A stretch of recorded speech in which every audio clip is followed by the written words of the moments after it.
So we're gonna start with the director's take. Hero balance preview for Overwatch 2 Invasion. This is from Aaron Keller Blizzard. It was posted yesterday. There's a lot to come into the game in Overwatch 2 Invasion. We've talked about the new story missions, the event missions, our game mode Flashpoint, the new hero progression system, as well as the hero mastery missions. And we'll be talking about our newest support heroes soon.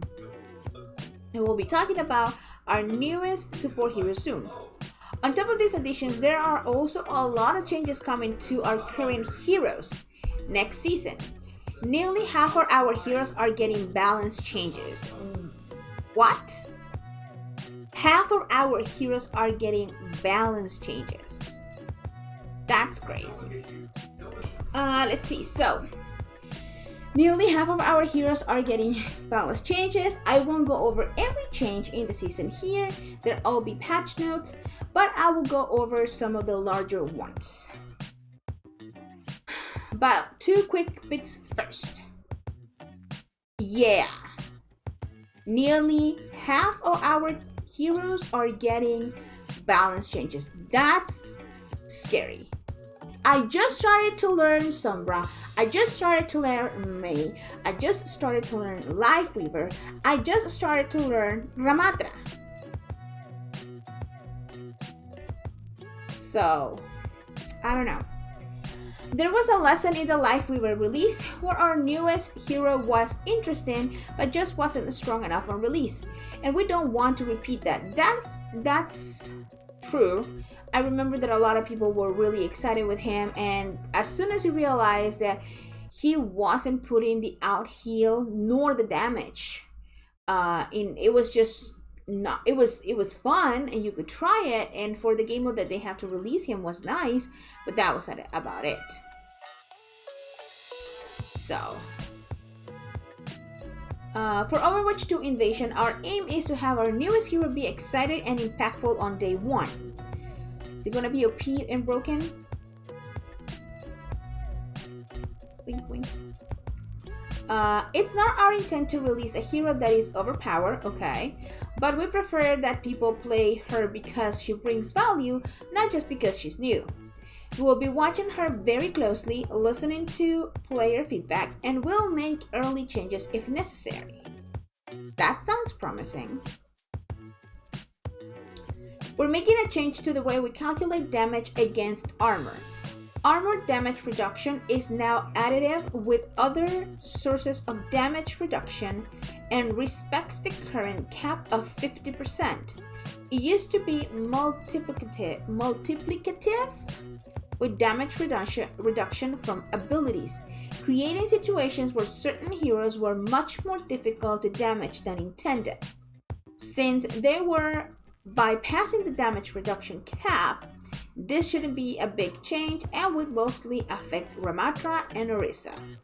Lovely. I honestly don't think that is like you. Yeah, well, it was much. I don't know.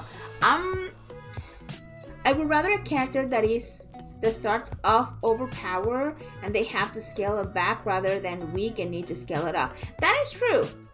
That is true. The thing is that if they are able to make the changes like right away, for example, that's something that Epic, and I always compare Overwatch to Blizzard because they are the only game that I know that put things, into the game, and when they are not balanced, they immediately do something for it. Either they nerf it, they remove it, they disable it to make sure that it's actually not destroying the experience of the players. That's what I really like. So if they are able to do that, that's good. Ramatra is getting nerfed again. Yeah, apparently. The problem that I see, like, I understand where they're coming from in saying, it was bypassing the damage reduction that they were supposed to be taking, or the cap that they're supposed to be having.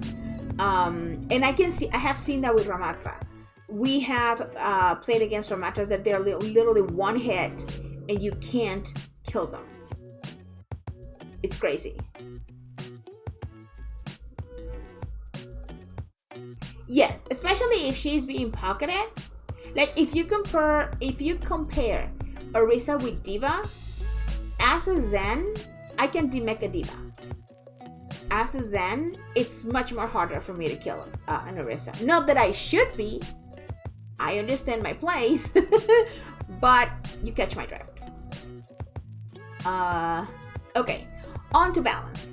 One of the themes for balance changes this season is reacting to some of our recent tuning tweaks.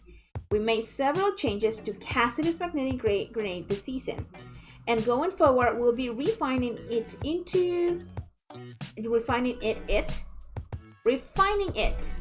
to address some of the extreme of the abilities. Man, I can't read.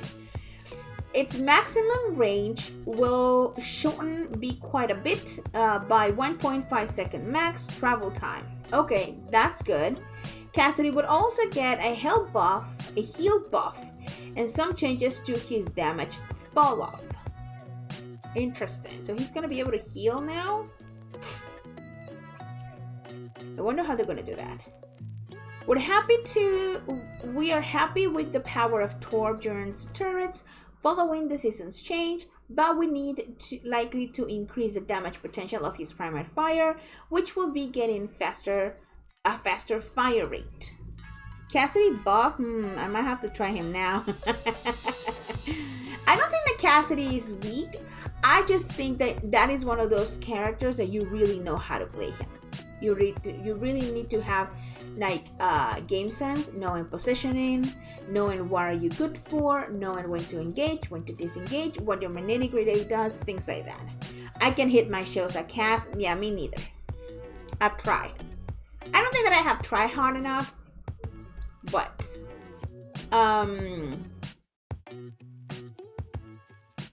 so with Torb, I wonder if I think that they did reduce. I don't remember if they reduce his turret damage, but I can see why they want also to put more potential to his primary fire. By getting a higher fire rate. I don't know. I mean, it's going to be very interesting to see all these changes put into place once they release season 6. We're also speeding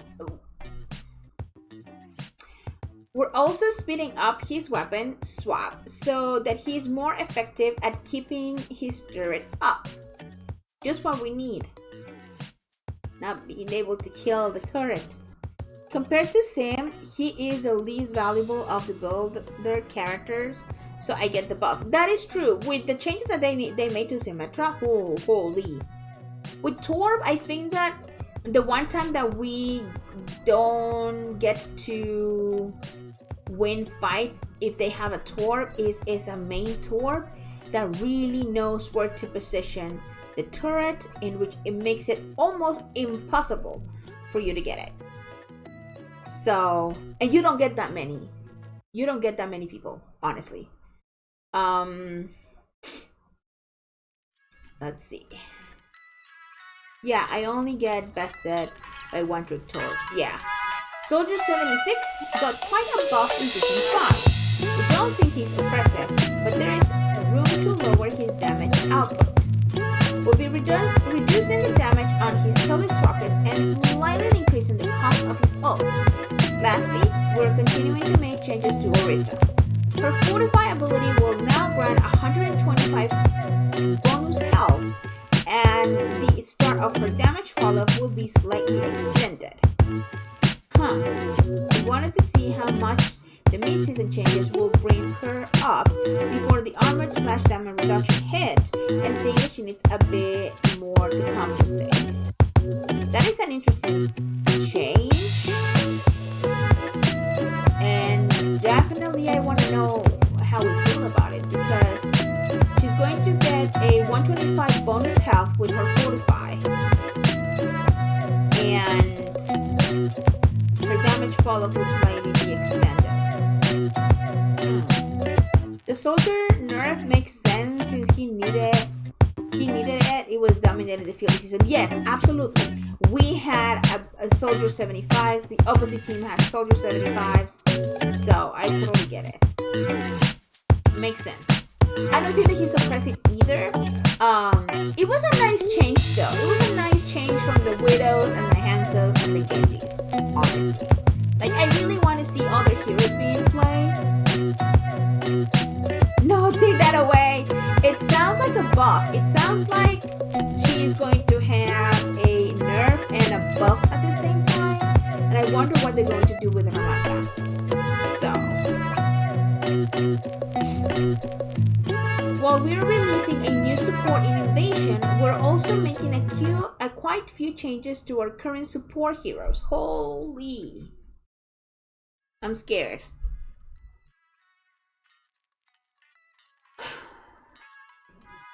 We'll continue to focus on Lifeweaver. We think he is in a much better state now than he's at I can't read.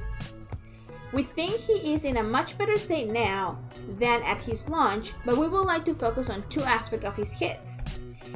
Giving his ult more impact and giving Lifeweaver himself more survivability. I agree with that. I can definitely agree with that. Oh no, my main role. I know, Bobby. You and I would tend to hold hands. It was like last night. I think it was last night or the day before. I don't remember which day we were playing, and Medlo kept getting tank and you and I kept getting heals. I can agree with that. I can definitely agree that with a Lifeweaver, sometimes it's a little bit hard to disengage. The only thing that you have to, heal yourself is just your dash ability, and of course the passive that all support heroes have. But yeah, I can agree with that. Something that we were also discussing yesterday is that the tree of life is something that definitely, it's in like a weird spot when is it working? Is it not working? Is it actually healing? Am I supposed to stay inside of it? Like, there's so many things with it. There are cool things that you can do with him for sure. One of them is being able to put the tree of life on the payload and walk with it. Or what we were doing yesterday, every time that the Winston will put a shield down, I will lift it up with my petal, or with my flower, or whatever the name of the ability is. Because here, we don't know the names of it. We know what they do, but we don't know the names of it. That's a potato way, I guess. But I can agree that he definitely needs a little bit more survivability. So he says he's also, let's see. Part of the Tree of Life's healing will now be converted into overheal. Oh, interesting. Up to a maximum of 100 heal per player. He will also get added survivability by converting some of his heals to shields and upping the amount of healing done by rejuvenating dash. That's an interesting one. 100 heals per player. I wonder if that decreases the later that you access to the AoE. Like, if you are not inside when it comes up, do you still get the 100 if you get them later? And it will be another shield. So that's interesting. And some of his heals into shields and upping the amount of healing done by rejuvenating dash. I can agree with that one. That's the one that gets me the most of the time when I'm trying to disengage and I use my dash and I still die. Well, there are a few things that I do with him. Most of the time what I try to do is I try to use my flower to get up and then jump away, but that's gonna be interesting to see how that works. An overshield. Oof. Okay. We're also making some changes to Kiriko's protection Suzu.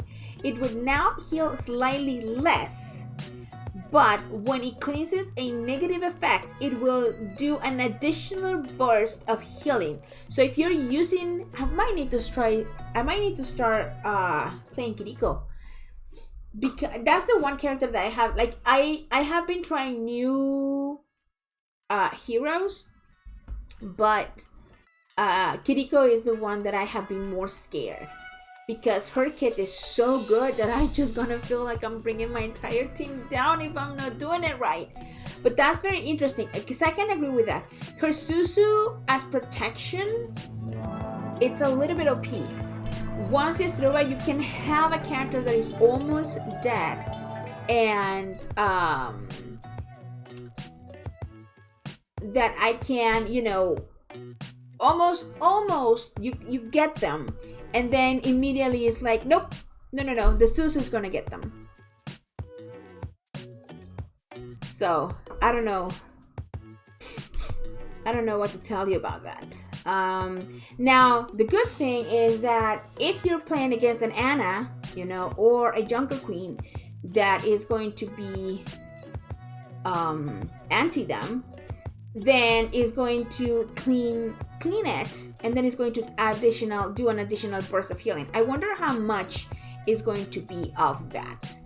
How much more?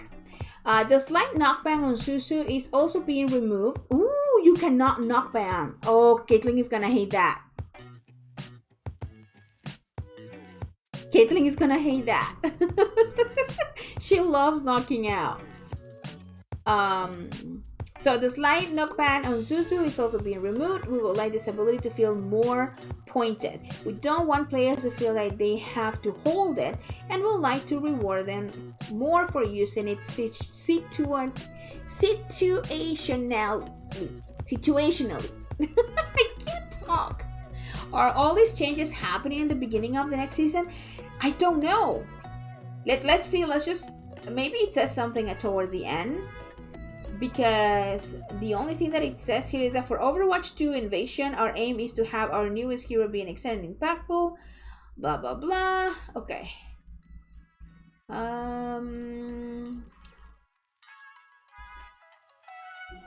It says on top of these new additions, there are also a lot of changes coming to our current heroes next season. Nearly half of our heroes are getting balance and changes. So I don't know if they're going to be released as soon as they release the season. That would be a lot. I mean, it could be a good thing, because if half of the roster is getting done, then we all learn together, you know? Instead of your hero not being touched, getting used to another one, and then they change that other one. Maybe all at once. Let's cause chaos.